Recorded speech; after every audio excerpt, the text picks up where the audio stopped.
사도신경 내용으로 살아계신 하나님께 우리의 신앙을 고백하심으로 하나님께 영광 돌리겠습니다. 전능하사 천지를 만드신 하나님 아버지를 내가 믿사오며 그 외아들 우리 주 예수 그리스도를 믿사오니 이는 성령으로 잉태하사 동정녀 마리아에게 나시고 본디오 빌라도에게 고난을 받으사 십자가에 못 박혀 죽으시고 장사한 지 사흘 만에 죽은 자 가운데서 다시 살아나시며 하늘에 오르사 전능하신 하나님 우편에 앉아 계시다가 저리로서 산자와 죽은 자를 심판하러 오시리라. 성령을 믿사오며 거룩한 공영과 성도가 서로 교통하는 것과 죄를 사하여 주시는 것과 몸이 다시 사는 것과 영원히 사는 것을 믿사옵나이다. 기도하겠습니다. 하나님 아버지여 감사합니다. 오늘도 하나님 은혜 가운데에 하루를 잘 보낼 수 있게 하심을 감사를 드립니다. 오늘도 주님의 은혜로 우리가 건강하게 지낼 수 있게 하셔서 감사드립니다. 날씨가 많이 더운 가운데 있습니다. 이 더운 가운데 우리가 지치지 아니하도록 함께 하여 주시고 우리의 건강을 지켜주시고 또 이렇게 매일같이 코로나 확진자 수가 계속해서 기록을 갱신하는 중에 있사온데 많은 이들이 어려움을 당하고 있고 고통을 당하고 있고 근심과 걱정 가운데 있사오니 그들을 위로하시고 그들에게 힘을 더하시고 주님을 믿는 자들은 더욱더 하나님을 의지할 수 있는 계기들이 되게 하시고 생명의 위협을 당하지 아니하도록 건강함과 강건함으로 함께 하여 주시옵소서. 오늘의 모든 시간들을 주께서 함께 하시고 하나님께 영광을 돌릴 때에 부족함이 없도록 저희들을 지켜주시고 하나님의 은혜를 베풀어 주시옵소서. 감사드립니다. 영육 간의 강건함으로 함께 하여 주시옵소서. 예수님의 이름으로 기도드렸습니다. 아멘.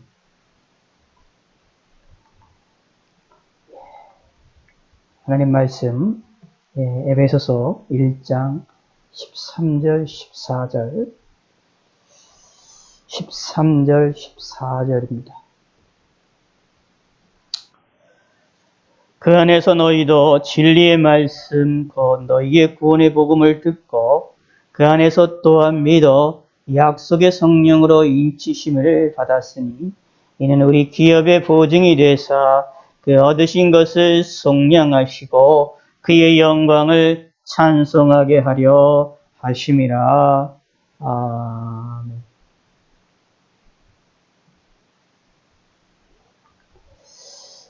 오늘은 에베소서 1장 1절에서 13절, 14절에 있는 말씀을 함께 살펴보기를 원합니다. 이 말씀을 통해서 우리가 다시 한번 계속해서 예수 믿는 우리들이 예수님을 통해서 예수님의 보혈로 예수님의 피로 말미암아 속량 죄 사함을 받은 사람들 그리고 그런 사람들은 하나님의 아들들이 된 사람들인데 그 아들들이 되어진 일이 도대체 어떤 일이 되어지는 것인지 그리고 어떤 사건으로 되어지는 것인지 그 내용을 다시 한번 살펴보기로 원합니다.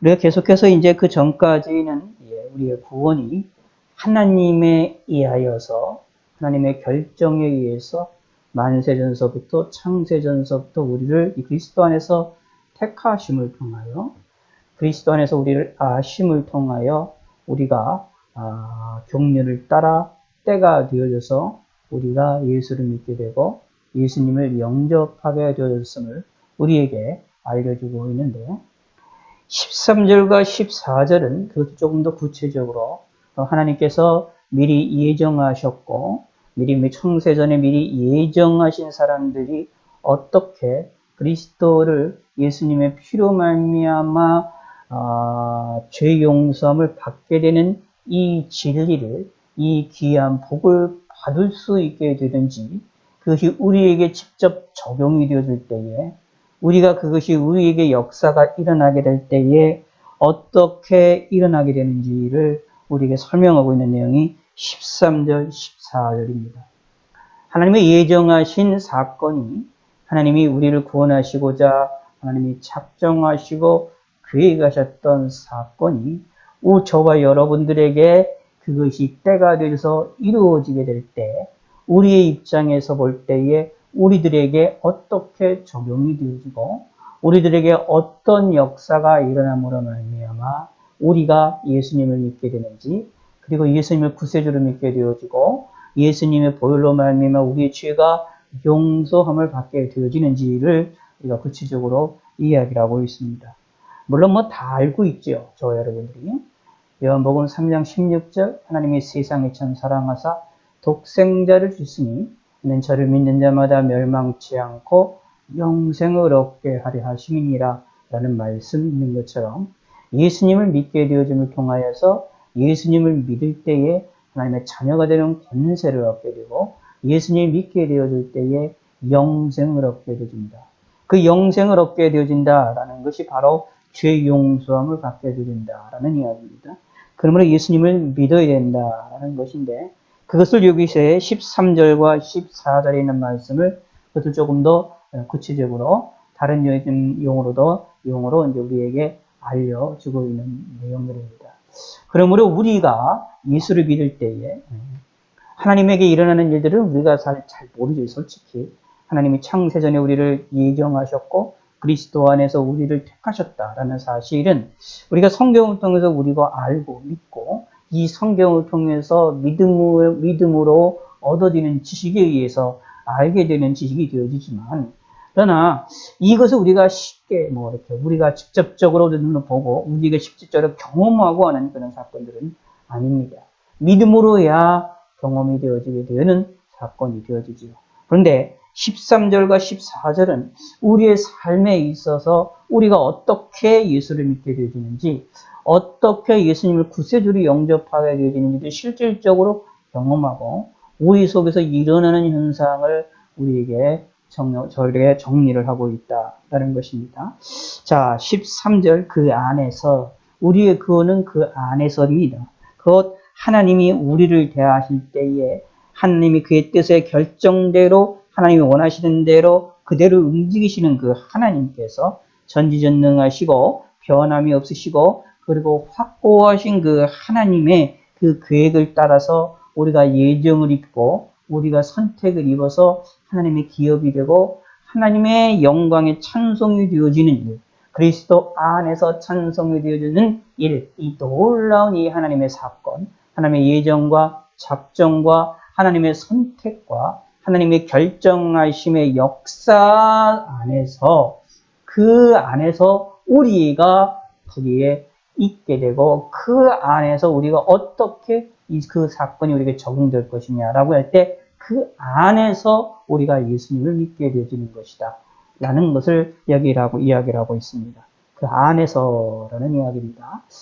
기억하시기 바라겠습니다. 다시 한번 말씀드리지만 우리가 예수님 믿은 것은 내가 예수님을 믿는 것은 사실은 내 힘에 의해서 예수를 믿은 것이 아니라 하나님에 의해서 예수님을 믿게 된 것이고 나를 구원하시고자 이미 창세전에서부터 그리스도 안에서 나를 예정하셨고 나를 선택하셔서 때가 이르니 경륜을 따라서 그 시기에 우리를 구원하셨다라는 것이 성경에서 우리에게 약속을 하고 있는 내용입니다.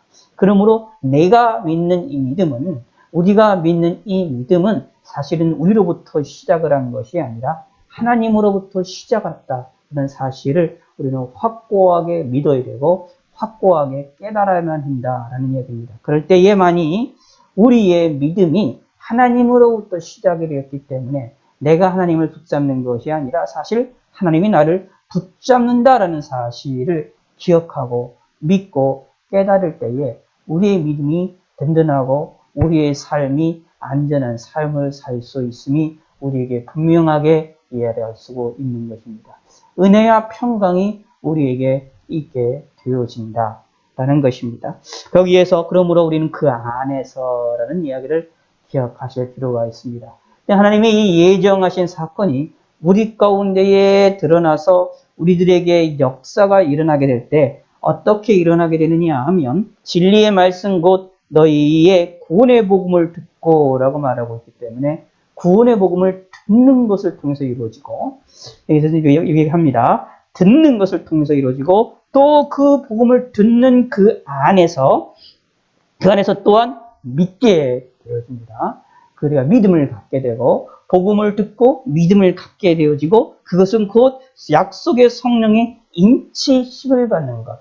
이 세 가지를 통하여서 우리가 예수님을 믿게 되진다라는 이야기를 우리의 본문에 이야기를 하고 있는 내용입니다. 13절을 이렇게 얘기합니다. 다시 말씀드리면 이런 얘기입니다. 세 가지에서 이야기를 하고 있는 내용입니다. 우리가 어떻게 우리를 향한 하나님의 창세로부터의 예정이 됐던 그 예정의 사건이 우리에게 적용이 돼서 내가 예수를 믿게 되어진 것인가. 그래서 그러므로 내가 예수를 믿게 되어진 이 사건은 어떻게 일어나게 되느냐 하면 세 가지의 사건을 통해서 일어나는데 말씀을 듣는 것, 복음을 듣는 것. 근데 복음을 들을 때에 믿음을 갖게 되는 것, 믿음을 갖게 되어지는 것을 통하여서 그리고 성령이 그때의 우리의 마음을 인치시는 것. 성령 하나님이 우리를 인치시는 사건, 이 세 가지를 통하여 일어난다라고 이야기를 하고 있는 내용입니다. 이것을 조금 더 이제 신학적으로 이해를 하게 하면 여러 가지로 이야기할 수 있습니다. 하나님 우리를 부르셔서 부르실 때의 두 가지가 있는데 외적 부르심이 있고 내적 부르심이 있습니다. 외적 부르심은 모든 이들에게 들려지는 하나님의 말씀이 선포되어지는 전달이 되는 일이고 그 전달되어졌던 그 복음을 그 말씀을 내 마음으로 받아들이고 내 마음에도 전달이 됐을 때에 그 부르심에 거기에 내가 합당해서 믿음을 갖게 되고 믿음으로 그 다음에 의롭다 하심을 갖게 되는 하나님의 양자가 되어지는 그런 일들을 이야기하는 것을 그때 일어나겠다 중생이 일어난다라고 얘기를 합니다. 하나님이 우리를 부르셨고 우리를 중생하시고 우리를 거듭나게 하시고 그리고 우리가 믿음을 주시고 이런 일에는 칭의를 얻게 하시고 라고 하는 이제 구원의 서정적인 무언으로 이야기를 할 수 있는데 오늘 이 본문은 이 세 가지를 이야기를 하고 있습니다.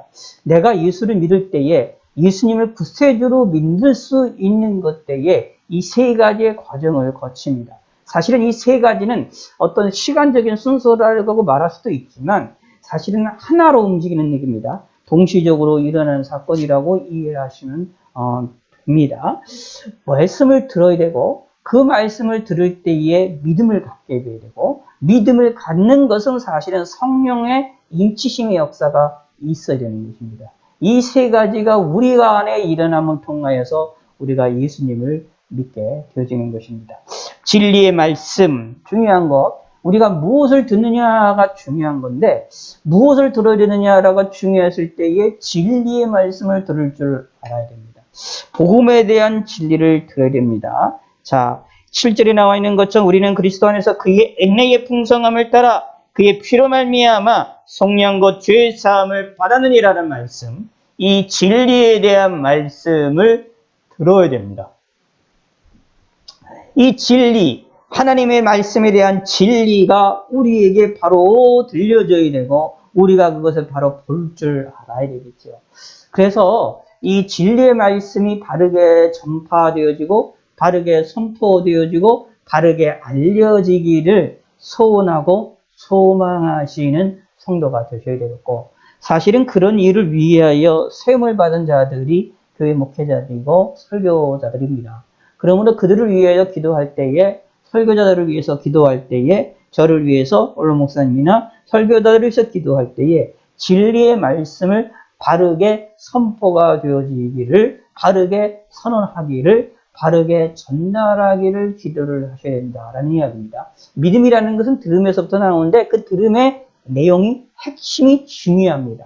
진리의 말을 전달하느냐 아니면 거짓된 말을 전달하느냐에 따라서 우리에게 임어지는 우리가 생성이 되는 그 믿음이 참된 믿음이냐 거짓된 믿음이냐가 결판이 나지게 되어지기 때문에 진리의 말씀이 우리에게 들려지기를 소원하시고 소망하시는 성도가 되셔야 됩니다. 사실 이 말씀이 우리에게 들려지기 위하여 우리는 설교를 들을 뿐만 아니라 성경을 읽을 때에도 진리의 말씀이 하나님의 말씀이 내 마음에 바로 깨달아지고 알게 되어지기를 또 소원하고 소망하시는 성도가 되셔야 됩니다.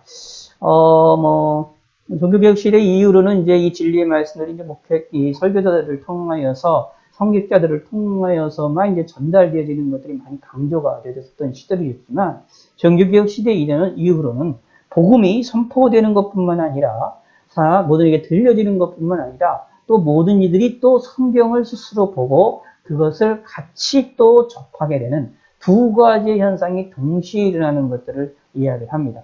사실 성경에서도 이야기를 합니다. 성경에서도 하나님의 말씀을 위입으로 들려야 되고, 들려줘야 되고, 설교를 통해서 들어야 되고, 그리고 그 말씀이 맞나 안 맞나 내가 또 성경을 읽어서 그 성경을 통하여서 그것을 확인하면서 성경과 내가 읽은 성경을 통하여 이해되어지는 것과 들려지는 설교를 통하여 들려지는 하나님의 말씀과 같다라는 사실을 동일하다라는 사실을 깨달음으로 말미암아 플러스 2의 그러한 우리의 은혜를 우리에게 받음을 통해서 우리에게 믿음이 일어나도록 하게 하는 것이 우리에게 성경에서도 분명히 나타나 있습니다. 그러면서 예수님 믿는 사람들은 그래서 하나님의 말씀, 진리의 말씀을 듣기 위해서 사실은 두 가지 작업이 꼭 있어야 됩니다. 하나는 설교를 들어야 되고요. 하나님 말씀을 들어야 되고, 그리고 하나님 말씀을 듣는 선하는 자들을 바르게 전달해야 될 것을 기대하고 소망해야 되고, 사실 그런 사람들을 만나는 것이 복 중의 복입니다. 특히 말세 때가 되면 진리의 말씀을 바르게 선언하고 바르게 알려주고 바르게 먹이는 그런 기자를 만나는 것이 대단히 큰 복 중의 복이라는 것이 이제 말세가 되면 중요한 의미를 가지고 있는데, 그걸 위해서 여러분들이 저나 목사님들께서 항상 기도해 주셔야 될 필요성이 있습니다. 그것은 왜냐하면 내가 살기 위해서 그러는 겁니다. 나에게 들려지는 것이 잘못된 것이 들려지면 나는 죽습니다. 그러면 내가 살기 위해서는 내 영혼이 나의 모든 것이 살기 위해서는 말씀이 바르게 진리의 말씀이 바로 드러나야 되고 나에게 바로 들려줘야 되죠. 그 다음에 두 번째로는 내가 보아야 됩니다. 내가 보아야 됩니다. 들은 것으로만 끝나지 마시고 들은 것이 진짜인지 가짜인지를 내가 직접 보아야 되고 확인을 해야 됩니다. 이게 중요한 의미를 가지고 있습니다. 우리 믿음의 사람들을, 예수 믿는 사람들은 사실 이제 이런 부분들을 뭐라고 또 표현할 수 있냐면 과학적인 그런 자세라고도 이야기를 할 수 있거든요. 과학이 우리 신앙에 좀 상당히 이렇게 우리를 믿음을 갖지 못하도록 하게 만드는 방해적인 요소로 작동을 할 때도 있지만 때로는 이런 부분들이 좀 우리에게 중요한 의미를 가지고 있게 됩니다. 과학적이라고 얘기할 때는 어떤 이론이나 어떤 상황들이 이야기가 되어지면 논제가 이해가 되면 그것이 다른 사람도 동일하게 그것을 동일한 결과와 동일한 결과물과 동일한 것들로 실험이 가능한 것이 이루어지게 되어야 된다라는 이야기입니다. 무엇이 어떤 사람이 주장하면 이것이 과학적이 되려면 누구나 동일한 결과물을 똑같이 나올 수 있어야 된다라는 얘기죠. 근데 이 사람마다 이 사람이 실험하고 저 사람이 실험하고 저 사람이 시험한 것이 다르다고 한다면 거기에서 누군가는 옳고 누군가가 거짓되거든요. 그거를 이제 또 판별하고 그것을 분별을 하고 그것을 하는 게 위한 또 다른 이제 작업들이 필요한 것이지요.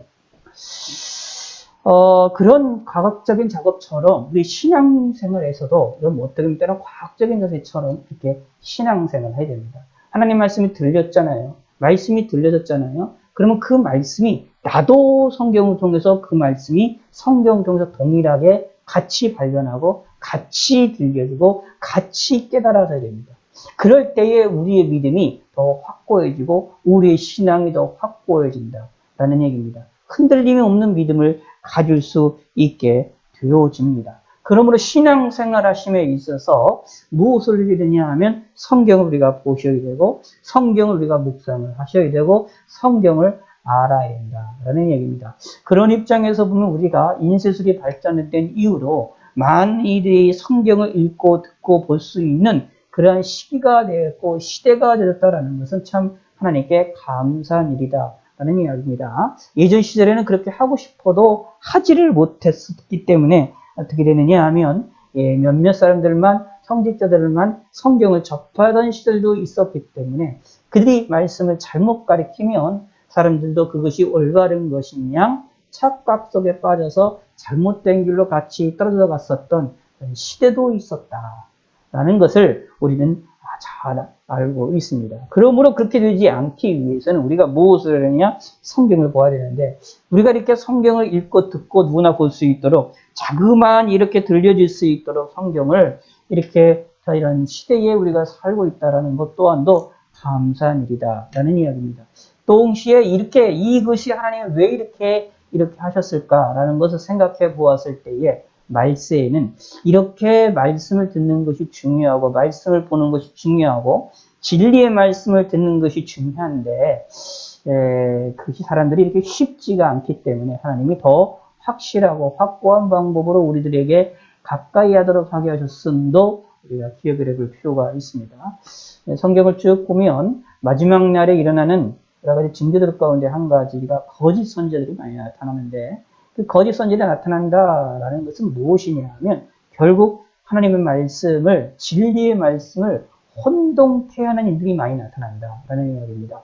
혼란하게 만드는 일들이 많이 나타난다라는 이야기고, 혼란하게 이르는 일들을 많이 나타난다라는 말 속에는 사실 무엇이 있느냐 하면 진리의 말씀이 전달되는 소리보다 사람들은 무엇을 더 좋아하느냐 하면 진리의 말씀보다는 거짓된 말씀을, 사람의 말을 더 좋아한다라는 것입니다. 그래서 자꾸 그쪽으로 가게 되고 그거에 흔들려 진리의 말씀을 흐리도록 하게 만드는 것이 마지막 날에 있게 될 사단의 역사 가운데 하나입니다. 요한계시록에 나오는 더러운 영들의 역사가 사실은 그런 일이거든요. 이 거짓 선지자뿐만 아니라 이 개구리 같은 이런 더러운 것들, 이런 이들의 역사가 우리에게 하나님의 진리의 말씀을 혼란하게 만드는 그러한 역사들을 한다는 얘기입니다.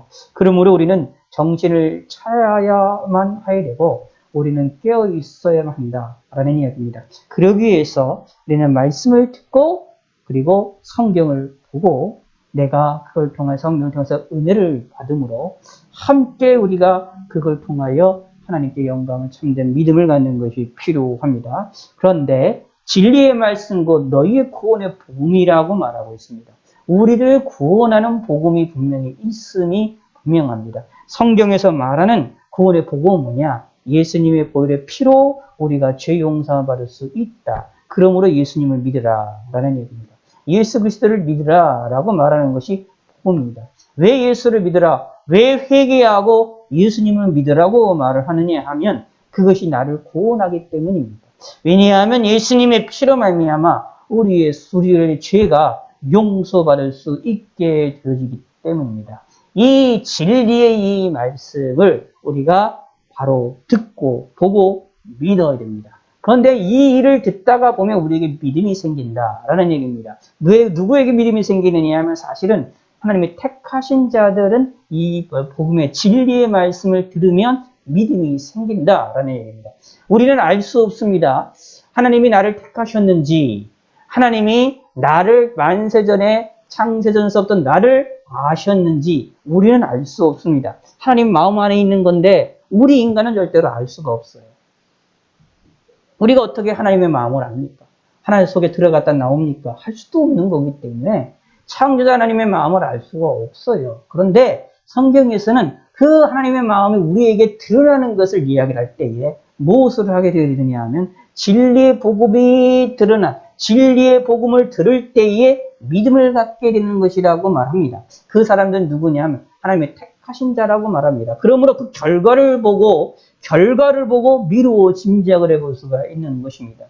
내가 예수님을 믿고 있습니까? 내가 예수님 진리의 말씀을 듣고 진리의 복음을 듣고 구원의 복음을 듣고 예수님이라는 복음을 듣고 예수 그리스도로 말미암아 죄 용서를 받았다라는 것이 필요하다는 것을 알고 우리의 죄를 자복하고 우리의 죄를 회개하고 예수님을 구세주로 영접했다고 한다면 그 사람은 하나님의 택하심 받은 사람들이다 하는 것입니다. 이게 성경에서 우리에게 말해주고 있는 것이기 때문에 우리는 이런 걸 이렇게 어떻게 되냐면 거꾸로 어떻게 되면 이런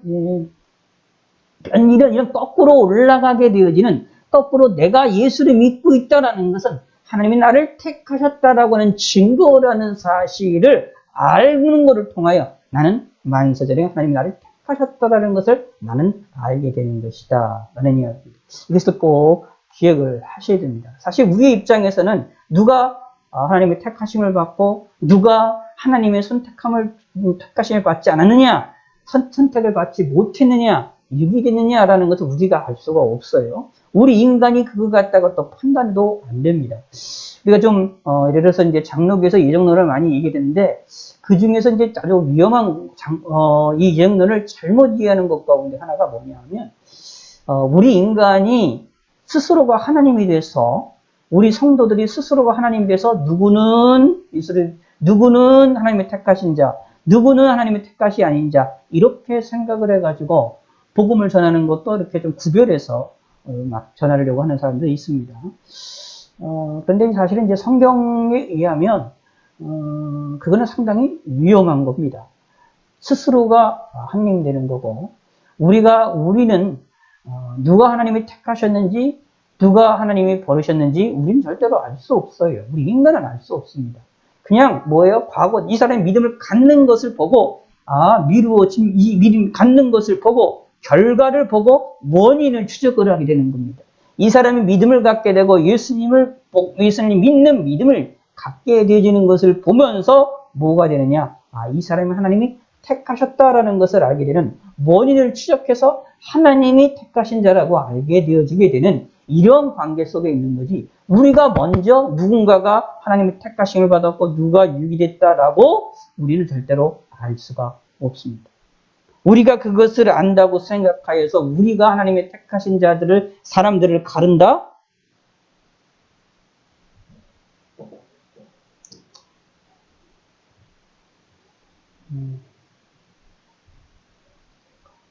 내 스스로가 하나님 되는 것이 되기 때문에 참 조금만 생각하면 끔찍한 생각이죠. 그래서 우리는 뭐가 되느냐 하면 알 수가 없으니까 내 주위에서 만나는 모든 사람들은 하나님의 택하신 자로 믿고 복음을 전하기만 하면 되는 겁니다. 택하신 자인지 아닌지는 알 수 없습니다. 그거라는 게 아닙니다. 내가 이 사람이 예수 믿을 사람이냐 안 믿을 사람이냐 내가 판단하는 게 아니라 하나님이 행하실 일이기 때문에 누구에게든지 하나님의 복음을 전하는 겁니다. 어떤 마음을 가지고 하나님의 택하신 자인 줄로 믿고 아는지 아닌지 우리는 알 수가 없지만 그렇게 되기를 소망하면서 그들에게 복음을 전하는 것이 우리의 자세입니다. 여기서 기억하시고 다시 한번 말씀드립니다. 내가 예수님을 믿는다라는 것은 하나님이 선택하신 그것이 우리에게 적용이 되었기 때문이기 때문에 내가 예수를 믿는다라는 걸 통해서 내가 하나님의 선택함을 받았던 사람이라는 것을 우리는 알 수 있게 되어지는 것입니다. 그러므로 우리의 믿음을 더 굳게 만들 수 있게 되어집니다. 그래서 이 정도를 잘 알면, 이 정도를 바르게 이해를 하면 사실 우리의 믿음이 더 단단해지고 굳건해지고 흔들림이 없게 되어지지만 잘못 알게 되면 하나님의 말씀을 제대로 이해를 못하게 되어지는 참 어리석은 일이 벌어지게 되어집니다. 근데 잘 새겨보시기 바랍니다. 하나님의 말씀을 들어야 됩니다. 근데 듣고 믿음이 생기는 자들이 있습니다. 듣고 믿음이 생기는 자들이 있어요. 이 사람들은 누구냐? 하나님의 택하신 자들이다 라는 얘기입니다. 하나님의 말씀을 듣고 믿음이 생기지 않는 자들도 있습니다. 말씀을 듣는데도 진리의 말씀을 듣는데도 그것을 거부하고 진리의 말씀이 아니라 거짓된 사람의 말들을 거짓된 말을 듣기를 좋아하는 사람들이 있다는 얘기입니다. 이 세상에도 그런 것들이 나오죠. 사람들 가운데서도 뭐 좋은 얘기가 있고 나쁜 얘기가 있는데 좋은 얘기를 듣기 좋아하기보다는 안 좋은 얘기, 잘못된 얘기, 거짓된 얘기 그런 이야기들을 듣기를 더 좋아하는 그런 일들이 우리가 너무도 종종 찾아볼 수 있는데 그런데 이것은 일반 삶에서 그런다면 그렇다 치지만 그런데 그렇게 삶에서 그렇다 치지만 그런데 만약에 이게 영적인 것이라면 하나님과 관련된 것이라고 한다면 이것은 참으로 끔찍한 것이다 라는 것입니다. 그러므로 우리의 귀가 바로 열려야 되겠지요. 하나님의 말씀을 듣고 믿음을 우리는 갖는 자들이 믿음의 사람들입니다. 말씀을 듣고 진리의 말씀이 우리가 떨어질 때에 진리의 씨앗이 우리에게 떨어질 때에 그 속에서 나는 믿음이 생기는 겁니다. 이 사람은 누구냐 하면 하나님의 사랑을 받은 자입니다. 이 사람이 누구냐 하면 하나님의 택하심을 받은 자이고 이 사람이 누구냐 하면 하나님의 은혜를 받은 사람들입니다. 하나님의 기쁘신 뜻대로 하나님이 기뻐하신 뜻대로 예수 그리스도 안에서 하나님의 아들들이 되게 하신 자들입니다. 그 사람들이 누구냐? 바로 믿음을 갖게 됩니다. 말씀을 들을 때에 진리의 말씀을 들을 때에 진리의 말씀을 볼 때에 믿음이 생겨난다. 그러므로 다시 말씀드리지만 어제도 강조해 말씀드렸지만 우리가 예수 믿는 것은 내 능력에 의해서 믿는 게 아닙니다. 하나님이 나에게 믿음을 주셨습니다. 우리에게 믿음을 갖게 만드셨기 때문에 우리가 믿음을 갖게 됩니다. 그래서 그것을 더 확실하게 보여주고 있는 것이 그 다음 내용입니다. 성령으로 인치심을 받았으니 이제 요한계시록에 보면 하나님이 인치시는 사건이 얘기가 나오는데 그 인친다라는 것이 바로 여기에 나와 있는 성령으로 인친다라는 것과 연관을 시켜서 이해하시면 쉽게 되어질 겁니다. 그럼 성령으로 인침을 받는다라는 것이 뭐냐면 예수님을 믿는 믿음을 갖는다라는 얘기입니다. 성령으로 인침을 받는다라는 이야기는 성령 하나님에 의하여 우리가 어떻게 해요? 도장이 찍혀져서 하나님 것이라 라고 하는 그러한 의미를 갖게 된다라는 얘기입니다. 자, 사실 요 인친다라는 말의 의미를 좀 이해를 하려면 이 옛날에 그 노예 시대의 그 상황을 좀 이해를 하시면 됩니다. 노예 시대 주인이 종을 샀을 때에 종에 대하여 자신의 소유권을 인정하기 위하여서 인을 칩니다. 뭐 여러 가지 방법들이 있겠죠. 뭐 이마에도 할 수도 있고 여러 가지 아주 그 문화 따라 다르긴 경우하지만 근데 인을 칩니다. 뭐 그런 것들이 있잖아요. 요즘에 이제 옛날에도 이제 우리나라에서도 가축을 기를 때에 소나무, 돼지 같은 게 기를 때에 소유권, 누구의 소유권을 인정하도록 하기 위하여 거기다가 이렇게 이제 도장을 하서 그런 이렇게 뜨겁게 해가지고 거기다가 인을 치는 그런 이 내용들이 벌어지는 것처럼 그래서 이게 누구 건지 알게 되는 것처럼 곧 이해를 하시면 됩니다.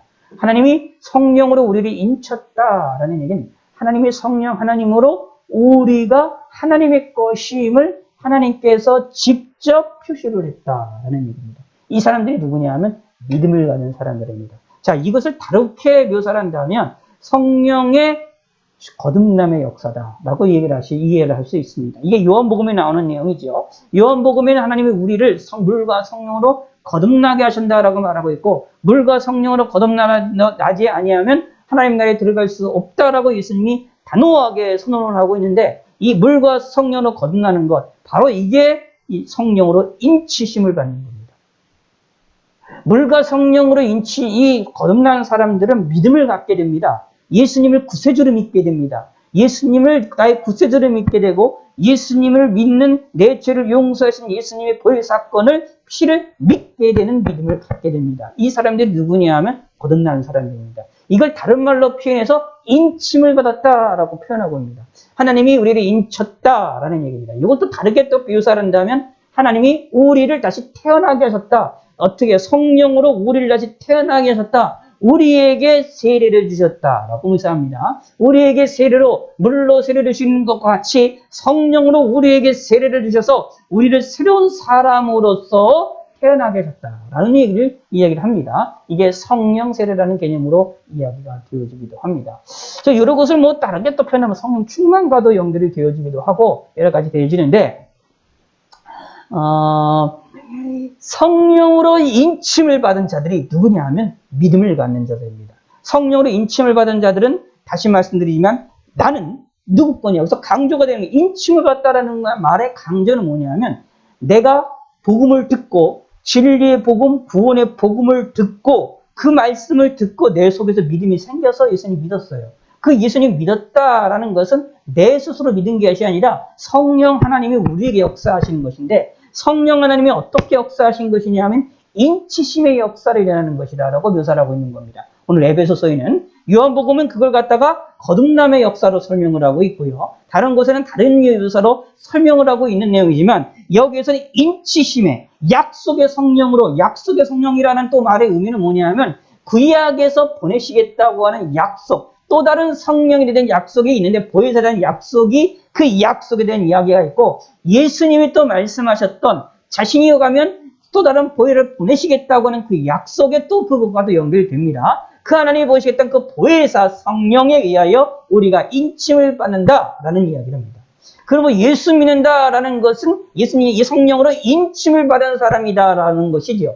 요한계시록에 나와 있는 하나님에 의해 인침을 받은 사람, 천사들이 나타나서 천사들께 인침 사건이 나오는데 그게 뭐냐면 성령으로 인침을 받은 사람들이다라는 얘기입니다. 그러면 예수 믿는 사람들을 다른 말로 표현한다면 예수님을 믿는다는 것을 다른 말로 표현한다면 성령으로 인치심을 받았다라는 얘기죠. 그럼 인침을 받았다라는 말의 그 중요한 의미는 뭐냐 하면 나는 하나님에 의해 인침을 받았기 때문에 나는 누구 거라는 표현이냐면 하나님 거라는 겁니다. 나는 누구 겁니까? 하나님 거입니다. 그러므로 하나님으로부터 인침을 받아서 하나님 것이라는 것이 드러난다라는 이야기는 하나님 것 아닌 것과 하나님인 것과 하나님 편에 속한 것과 다시 말하면 오늘 표현하는 걸 이야기를 한다면 그리스도 안에 있는 것과 그리스도 밖에 있는 것이 확연하게 구분이 되죠. 그것을 이야기를 합니다. 성령에 의하여 인침을 받은 사람과 인침을 받지 않은 사람들은 확연하게 구분이 되어집니다. 세상에서 구분이 되어진다라는 이야기입니다. 그러므로 성령으로 인침을 받았다라는 말의 의미는 그런 의미를 우리에게 알려주고 있습니다. 예수 믿는 사람들은 예수 믿는 것이 우리의 힘으로 되어진 것이 아니라 성령 하나님의 능력으로 되어진 것이고 성령 하나님의 능력으로 믿음을 갖게 되는 것뿐만 아니라 그것은 뭐냐면 성령 하나님에 의하여 우리가 인침을 받았다. 곧 우리는 하나님의 것이다 라는 것이고 나는 하나님의 것이다 라는 것을 통하여 세상에서 다른 사람과 다르다라는 것을 드러내는 분명한 표식을 갖게 된다. 이거를 가리켜서 뭐라고 표현할 수 있느냐 하면 거룩한 사람이다 라고 말합니다. 거룩한 사람을 뭐라고 표현했느냐 하면 성도입니다. 거룩한 백성. 그게 누구냐면 성도들입니다. 거룩하다라는 얘기는 구별됐다라는 얘기입니다. 어떻게 구별됩니까? 오늘 본문에 이야기하면 성령의 인치심으로라는 얘기입니다. 성령의 인치심으로라고 구별되는 것은 다른 말로 표현하면 뭐가 되느냐 하면 복음의 말씀을 듣고 진리의 말씀을 듣고 믿는 자들이라는 얘기입니다. 복음의 말씀을 듣고 믿는 자들은 세상과 구별된다라는 얘기입니다. 예수 믿는 저와 여러분들은 구별되는 사람입니다. 그래서 꼭 마음에 새기셔야 됩니다. 누구로 인하여? 성령 하나님으로 인하여. 누구로 인하여? 하나님으로 인하여 우리는 구별된 사람들입니다. 그래서 우리를 예수님께서 빛으로 또는 소금으로 묘사를 하고 있는데 비유를 하고 상징으로 이야기를 하고 있는데 그 말의 의미를 잘 생각해야 됩니다. 우리가 가만히 있어도 빛은 빛을 발산을 합니다. 그러므로 뭐냐? 내가 가만히 있어도 어둠과 구별이 되어집니다. 소금이 가만히 있어도 짜지 않은 것과 구별이 일어납니다. 예수 믿는 사람들은 여러분들이 예수 믿는다라고 하는 그 순간서부터 세상 사람들과 뭔가 다른 구별점을 갖게 되어 있습니다. 사실 그 구별점을 가장 우리가 우리 눈으로 보일 수 있고 눈으로 경험할 수 있도록 구분을 시켜주는 것이 일주일 가운데 7일 가운데 하루 일주일의 첫날을 하나님께 모여 예배 드리는 것이다 라는 얘기입니다. 주의를 지키는 것이지요. 그것이 뭐냐 하면 세상 사람들과 다른 구별점을 보여주는 것 중에 가장 핵심적인 것이다 라는 얘기입니다. 그래서 될 수 있으면 주의를 지키는 것이 여러분 가장 좀 소중하다라고 이해를 하시면 됩니다. 다른 어떤 예배보다도 다른 어떤 여러분들이 기도회나 이런 것들 평일날 상을 예배나 이런 것보다도 사실 가장 중요한 것은 주일날 예배를 드리는 것이다 라고 이해를 하시면 됩니다. 그래서 될 수 있는 한 주일날 예배 드리려고 노력을 해야 되는 것이고 그렇게 할 수 있게끔 여러분이 신앙생활을 하시기를 바라겠습니다. 그런데 이러한 구분점, 외적인 이렇게 구분점처럼 외적인 이렇게 구별되는 것처럼 예수 믿는 사람들은 우리 내적으로도 세상 사람과 다른 구별점을 갖고 있습니다. 거룩한 사람들이다라는 사실입니다. 이것을 믿으시기 바랍니다. 왜 그럴까요? 약속의 성령이 우리를 인치시키기 때문이다. 우리는 인치심을 받은 사람이다 라는 얘기입니다. 다른 말로 표현하면 우리는 성령으로 말미암아 거듭남을 받은 사람들이다 라는 얘기입니다. 우리는 다른 사람 표현한다면 오늘 본문에서 7절에 있는 말씀 표현한다면 성량껏 죄사함을 받은 사람들이다 라는 얘기입니다. 그러므로 죄사함을 받지 않는 사람과 죄사함을 받은 사람들과 구별이 일어나잖아요. 다르지 않습니까? 바로 그 다른 지점이 바로 예수님으로 말미암아 일어나는 것이다. 그래서 예수님 안에 있는 것이 중요하다라고 말하고 있습니다. 예수 믿는 사람들은 우리는 예수님 안에 있을 수밖에 없음을 확실히 믿어야 됩니다. 근데 이것에 대하여 예수 믿는 것에 대하여 구원의 복음을 듣고 그 안에서 또한 믿어서 그리고 약속의 성령으로 인치심을 받은 사람들은 사실 어떤 축복을 받느냐? 14절. 이는 우리의 기업의 보증이 되사 우리의 기업의 보증이 되신다. 우리에게 기업이 있을 것이다라는 얘기고 우리에게 기업이 생겨날 것이다라는 얘기입니다. 하나님이 우리에게 기업을 주신다. 우리에게 유업을 주신다라는 얘기입니다. 다르게 표현한다면 우리에게 상급을 주신다라는 얘기죠. 우리에게 복을 주신다라는 이야기입니다. 그러니까 우리에게서 가장 중요한 것이 뭐가 되느냐? 하나님이 될 수밖에 없죠. 우리에게 주시는 것이 될 수밖에 없는데 우리의 기업의 보증, 우리가 천국에 들어가게 되어질 것을 하나님의 유업을 받게 되어질 것을 보증하신다. 누가? 성령 하나님이. 여기 또 하나 얘기를 하고 있는 겁니다. 자, 성령의 임치심의 역사를 제가 뭐라고 말씀드렸느냐 하면 거듭남의 역사라고 말씀드렸지만 동시에 성령이 임치신다라는 얘기는 우리의 소속을 내 소속이 하나님께 있다. 하나님 거라는 사실을 드러내는 걸 통하여 구분점이 이루어지고 거룩한 사람이 되진다라는 것을 보는 것뿐만 아니라 오늘 여기에 14절 또 뭐라고 표현하고 있느냐면 성령의 임치심을 통하여 보증이 되게 만드십니다. 예수님을 구세주로 믿고 믿음을 갖는 것은 그리고 성령의 인치심을 받는 것은 성령의 거듭남의 역사를 받은 사람들은 보증을 얻게 됩니다. 무슨 보증이요? 기업을 얻을 수 있다.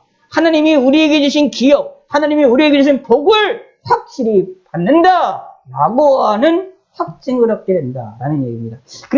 그러므로 이게 도장의 그런 역할이 있잖아요. 이게 도장 같은 경우에 인이라는 것이 도장인데 이 도장의 역할은 뭐냐면 여러 가지 중에 있지만 계약을 맺을 때에 도장을 찍어서 내 도장을 찍어서 상대방을 좀 찍어서 이게 확실하다라고 하는 것을 보장하는 그런 내용들이고요. 옛날에 중세시대에 여러분들이 문학 가운데 편지를 보낼 때에 편지에 그 도장을 찍어가지고 이제 인봉을 해서 누구도 읽었다, 읽었지 않았다라는 것을 표시를 하는 그런 내용들이 나옵니다. 그래서 도장을 찍어서 인봉에 제대로 되어 있으면 아무도 안 읽었다는 것이고 이것을 뜯어져 있으면 누군가 읽었다라는 것을 보기 위해서 이제 편지하고 덮어서 거기다가 이제 인을 찍는 그런 도장을 찍는 이제 이렇게 그런 것들을 살펴볼 수 있지 않습니까? 총명 같은 거 놓고 이렇게 찍는 것을 이렇게 살펴볼 수 있는데 그런 것처럼 하나님이 우리에게 보증이 되신다. 성령이 나를 인을 치심으로 나는 하나님의 사람이 되어졌었고 그걸 통하여 뭐가 되느냐? 나는 하나님께로부터 복을 받을 거라고 하는 보장을 얻게 된다. 무슨 뜻이냐 하면 확실하다는 얘기입니다. 예수님을 구세주로 믿고 있습니까? 그럼 기업을 얻는 것은 확실하다. 그 기업 중에 최고의 기업이 뭡니까? 천국이거든요. 우리는 천국에 들어가는 것이 확실하다. 누가 보증합니까? 성령 하나님이 보증한다. 라는 얘기입니다. 또 성경 전체를 누가 보증하냐? 예수님이 보증한다. 예수님의 피가 보증한다. 라는 얘기입니다. 이런 놀라운 은혜가 은총이 저와 여러분들에게 있다라는 얘기입니다. 이는 우리의 기업의 보증이 되사 그의 얻을 것을 성량하시고 또 그 얻을 것을 성량하시고 라는 얘기는 우리의 얻을 것에 대하여 우리가 죄 용서함을 받게 되어질 것이라는 이야기고 그 영광으로 찬송하게 하련다. 우리를 하나님께 찬송하고 우리가 하나님을 찬송하고 영광을 돌릴 수 있도록 만드시기 위하여 우리를 믿음의 사람으로 바꾸신다라는 얘기입니다. 우리의 죄를 용서하심으로 또 우리의 그 영광을 찬송, 하나님의 영광을 찬송하는 삶을 살도록 하기 위하여 우리를 인치신다. 우리를 믿음을 주신다라는 것입니다. 그러므로 우리는 하나님을 찬송하는, 하나님의 영광을 찬송하는 삶이 되야 됩니다. 이것이 하나님이 기뻐하시는 일이고 하나님이 즐거워하시는 일입니다. 근데 기억을 하셔야 됩니다. 하나님께서는 우리에게 기업에 대한 보증을 이미 하셨습니다. 무슨 뜻일까요? 우리에 대한 상급, 천국에 대한 확실한 보증을 하셨기 때문에 예수님 믿는다고 한다면 우리는 천국에 들어갑니다. 이것을 믿으시기 바랍니다. 그리고 무엇으로 하느냐? 그 얻은 것을 속량하시고 우리의 죄를 깨끗이 하심으로 우리에게 그 영광을 찬송하게 하시는 하나님의 놀라운 은혜가 은총이 있다라는 얘기입니다. 자, 하나님의 은혜와 영광 찬송을 하게 한다라는 말씀이 무엇일까요? 우리의 말로만 하나님을 높이는 게 아닙니다. 우리의 삶으로도 높이는 겁니다. 우리의 행동으로도 높이는 것입니다. 우리가 말씀을 지키는 것으로도 하나님을 높이는 겁니다. 찬송한다. 하나님을 찬송하는 방법은 다양한 방법으로 하는 겁니다. 우리 꼭 노래를 통해서만 하나님을 찬송하는 게 아닙니다. 하나님을 높여드리는 방식은 다양한 것으로 높여드리는 것입니다. 왜 우리가 하나님의 말씀대로 살아나가야 됩니까? 예수를 믿고 하나님의 말씀대로 살아나가는 삶을 살아나가야 된다라고 하는데 왜 그래야 됩니까? 그 이유즉슨 우리가 무엇이냐? 하나님을 찬송하는 삶을 살기 위함이다 라고 이해를 하시면 됩니다.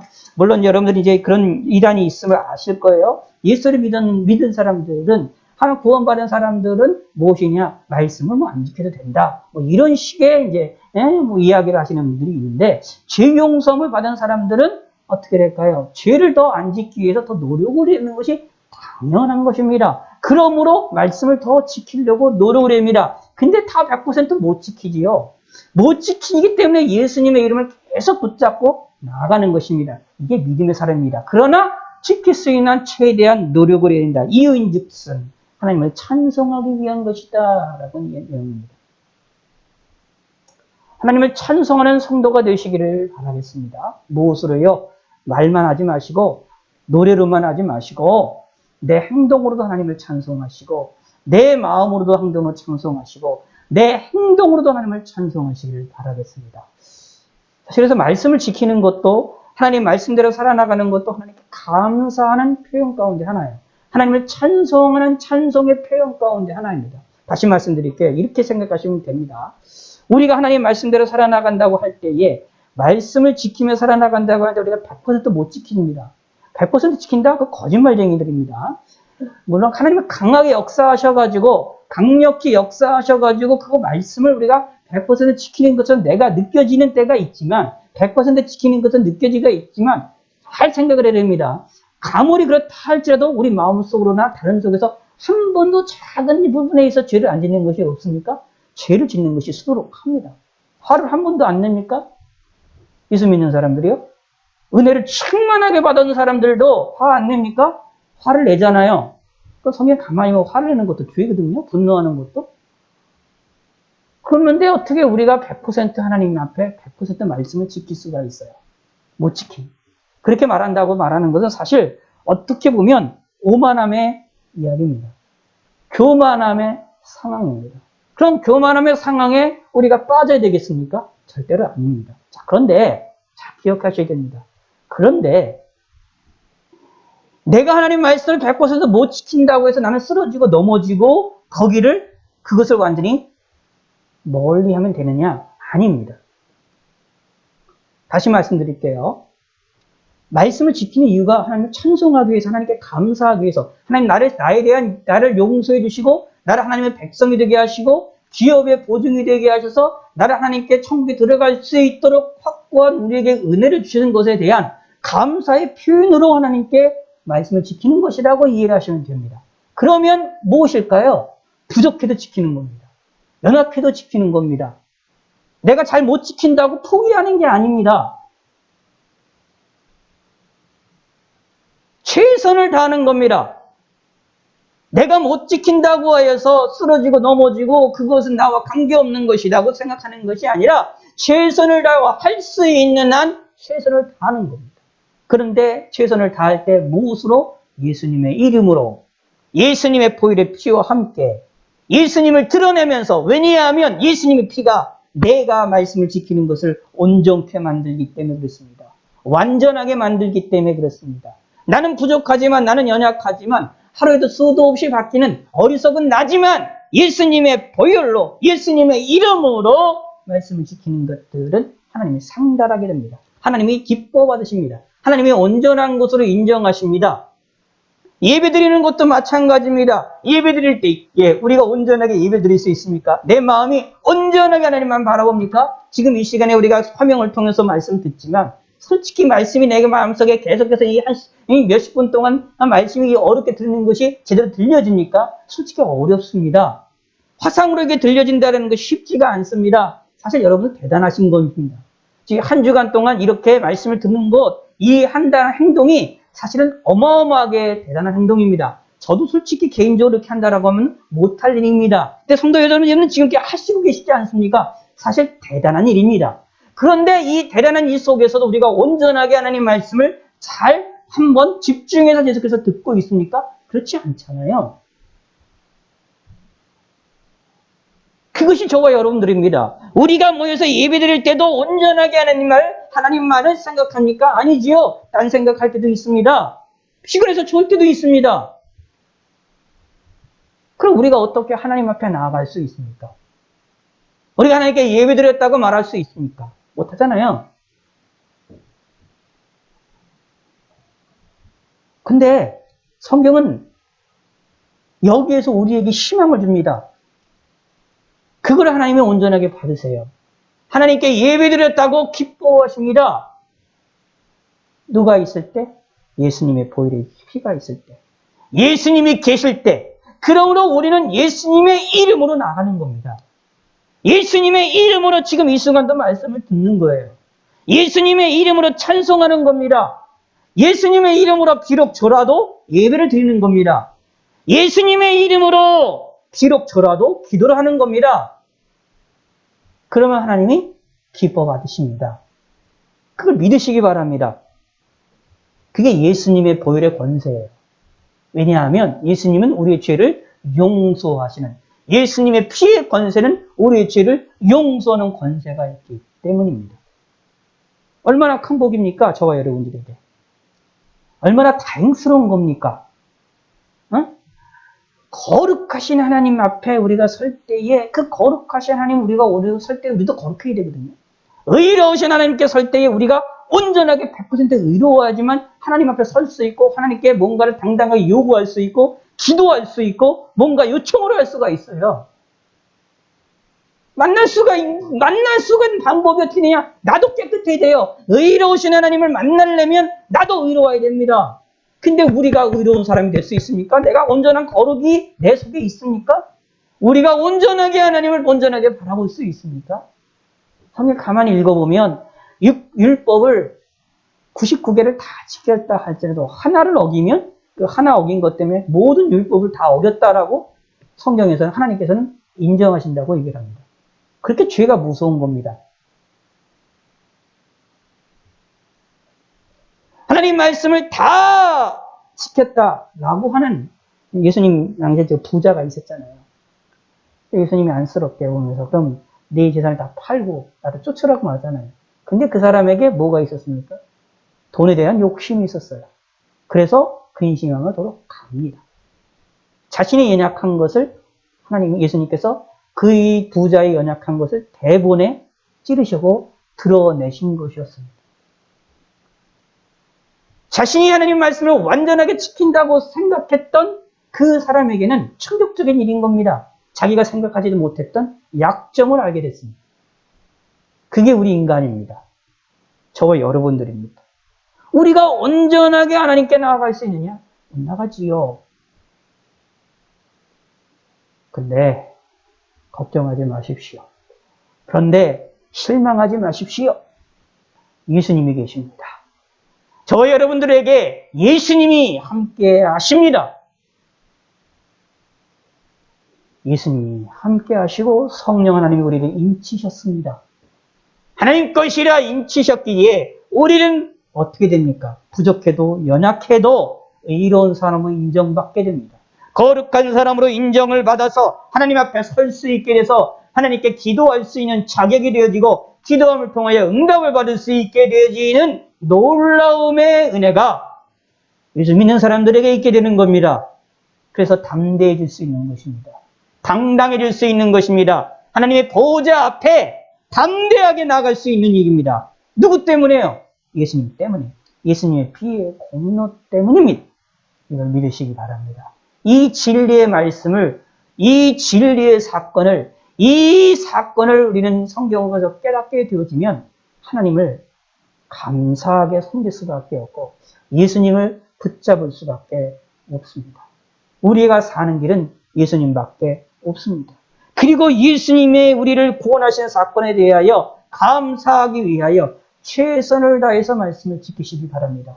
예수님의 이름으로 최선을 다하여 말씀대로 살아나가시려고 노력하시기 바랍니다. 부족한 것 투성입니다. 연약한 것 투성입니다. 거기에 낙심하지 마시고 부족하면 부족한 대로 예수님의 이름을 붙잡고 예수님의 이름으로 나가시기 바랍니다. 하나님이 기뻐하실 겁니다. 하나님이 우리를 향하여 큰 복을 내리실 것입니다. 왜냐하면 우리가 예수님을 붙잡고 있기 때문입니다. 예수님을 붙잡지 않는다면 소용이 없습니다. 예수님을 믿지 않는다면 우리는 참으로 우리의 앞날이 깜깜합니다.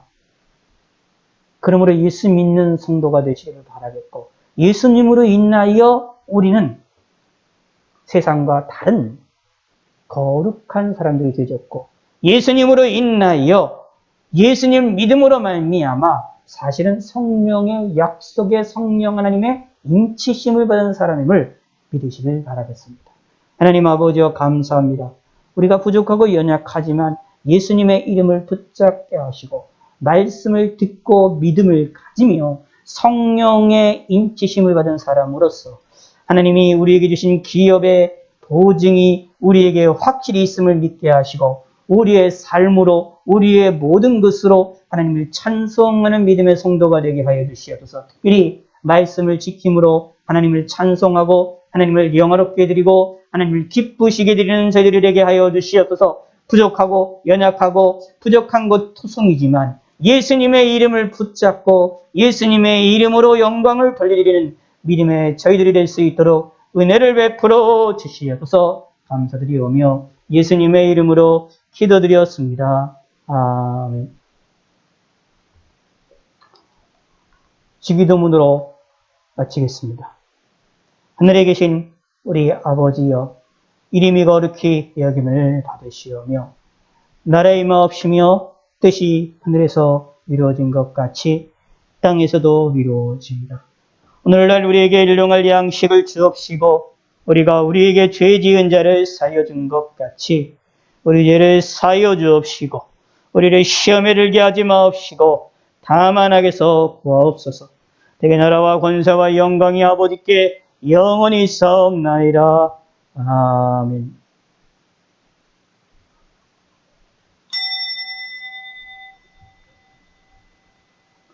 감사합니다.